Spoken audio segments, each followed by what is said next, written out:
Hello everyone, Sumi's লাইফস্টাইলে তোমাদের অনেক অনেক ওয়েলকাম। তো আজকে হচ্ছে একটা নতুন ব্লগ নিয়ে চলে আসলাম তোমাদের সাথে।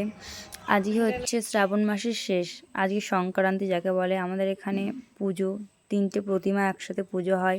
প্রথমে মনসা পুজো হবে সকালে, দুপুরে শীতলা পুজো, রাতে কালী পুজো। যেটুকুনি পারবো তোমাদের শেয়ার করে ব্লগটা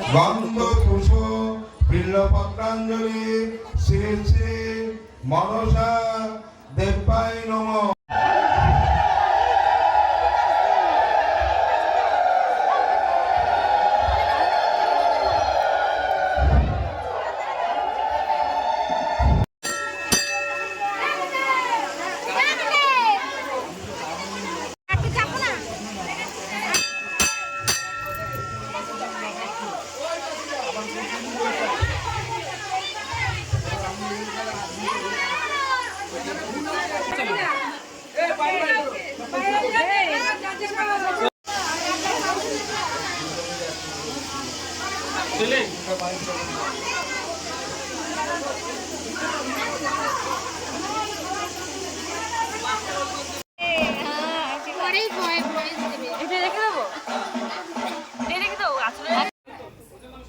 তো সকালে মনসা পুজো কমপ্লিট হয়ে গেছে। এখন হচ্ছে দুপুরে শীতলা পুজো হবে, তার জন্য জোগাড় চলছে এখানে, যে আমাদের 3টে প্রতিমা।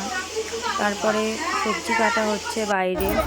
তো রাতে ভোগ রান্না হবে ঠাকুরের জন্য, পাড়ার প্রত্যেকের জন্য, বা যারা যারা সবারই জন্যই হচ্ছে। আমি একটু হেল্প করে দিলাম ওদের সাথে। তারপরে রাতে হবে কালী পুজো। এটা হচ্ছে দেখুন।